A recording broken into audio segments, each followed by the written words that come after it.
Okay, gonna get this recording started. I'm Rosie Ray, and thank you for visiting the Writing Center. We're going to talk today about goal setting. I realize that there's a whole lot of options out there. So use what works for you if you're already doing it. But if you're not setting goals, or if you'd like to improve your goal setting, then keep listening.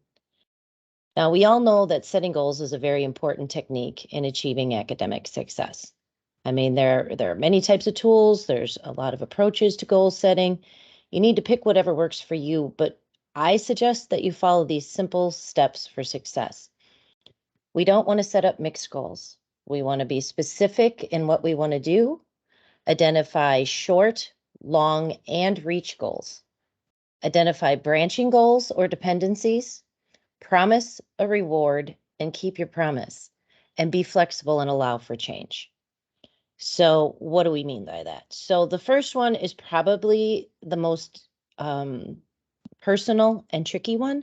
So I'm going to use the Nightingale technique. When we talk about goals or wellness or balance, those goals can be emotional, spiritual, intellectual, physical, environmental, financial, occupational, or social.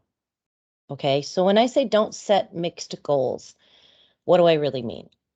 I'm aware of the fact that if I set, let's say I set a physical goal, it may also improve my state of mind, right?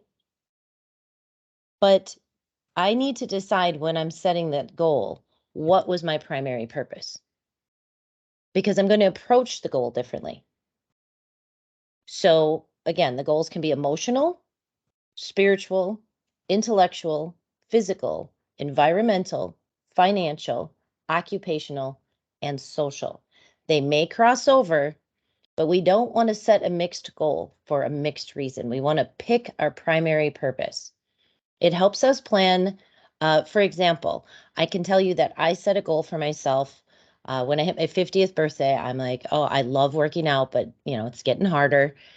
I want to do this much exercise per week, right? Now, I happen to set a 3-day a week minimum. I set how many minutes, we want to make sure that I can track it, all of the things for goal setting. But honestly, it also helped me intellectually. It helped me financially. It helped me in a lot of ways. It also, ironically, I guess, helped me socially because I met some friends and we started doing it together and it was great. But my primary reason was physical, and I keep my eye on that. Second, you want to be specific in what you want to do. Okay, so now I know we're going to use my workout goal. I know that I want to keep physically fit as I get older. So I set this physical goal. Now, if I just said, oh, I want to keep fit, that's not very specific, is it? No. So I said, I want to make sure that I'm up, I'm moving around. So you can see by that already, I've eliminated, let's say, yoga, which I love, but it's not for this goal. So you want to be very specific on why you're doing it, how you're going to do it, how you're going to track it, when you have steps. And what do I mean by steps? Like I have a friend who had a weight loss goal, but we're not going to say, and this wasn't their goal, but we're not going to say, I want to lose 100 pounds. We're going to say the long goal. And now we're getting into step 3, right? Identify your short, long, and reach goals. My long goal is I want to lose 50 pounds. In order to lose 50 pounds, by when? Be specific. I want to lose 50 pounds in a year. So what's my short goal? You could divide the 50 pounds by month. You could set yourself quarterly goals, but you want to be very, very specific. Now, why do I say we need to identify short, long, and reach goals? It's because we need, to be honest with you, reassurance that we're reaching our goals. And if we don't identify the short goal, the long goal, and then a reach goal, that really hard one that we'd really like to get, if we don't identify those, we may just do a series of short goals with no direction. We may just have a long or worse, a reach goal, And no short goals along the way. No steps for us to say, hey, good job, right? No steps to put the little gold star on the calendar or whatever it is that you do. You need to identify branching goals or dependencies. So even in a short goal, like a dependency, I wanted to work out 3 days a week. I have a dog that cannot stand a treadmill. Every time I turn the treadmill on, the dog attacks the treadmill. So I have dependencies for that goal. I have to decide if maybe I'm going to work out outside. Maybe I'm going to go to the gym. Maybe I'm going to put him in another room. But there's dependencies, right? So I have to do this, this, and this before I can start toward my goal.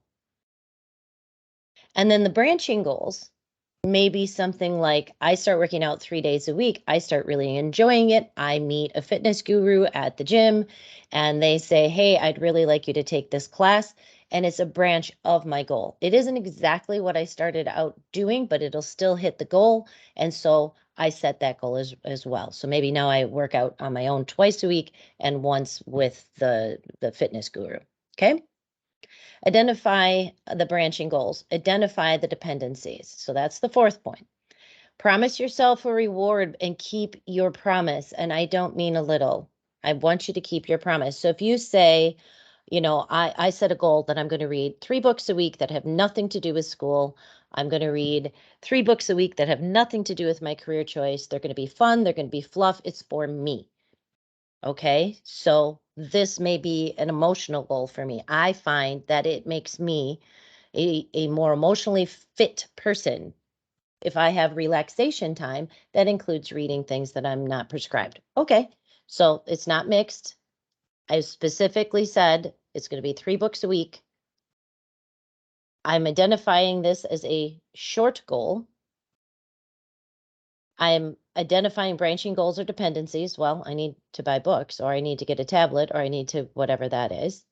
But I'm going to promise myself that if I do this, if I manage to start, because, you know, it takes time to get your goals in place, and that's in a different part of the Writing Center and all over the Learning Center and stuff like that. But if I hit this, I am going to what? I'm going to take my dog to the dog park. It's a really fun thing for me to do. I'm going to take the dog to the dog park on Saturday, the 15th of October, if I manage to start, you know, doing my 3 books per week. On the 15th of October, I need to be at the dog park. Barring some emergency, I need to keep my word to myself because goals don't work if we don't believe that we're going to follow through on them. Be flexible and allow for change. Like I said, barring some emergency. So maybe on the 15th, you know, something comes up at work or something comes up with my family that's legitimately important, legitimately urgent, maybe even an emergency. Okay, I'll go on the 17th. Be flexible, allow for change, but try to keep your reward promise the best that you can. Here's another thing. Be flexible, allow for change. Maybe at the beginning, I said, oh, I'm going to get myself a tablet. I'm going to get myself a Kindle. I'm going to get myself a whatever. And that was my dependency to get to reading 3 books a week, right? And I find out very quickly that, you know, it hurts my eyes or I don't enjoy it. And I'm going to go back to, you know, paper books. That's fine. Be flexible. It's the point is to hit your goal. Okay, so we know this is important. Use the method that you're used to using if you're used to using one. Incorporate different methods together. Use tools like tablets, apps, computers, friends, buddy system, all those sorts of things. But do not set mixed goals. Be very specific in what you want to do. Identify the different short, long, and reach goals.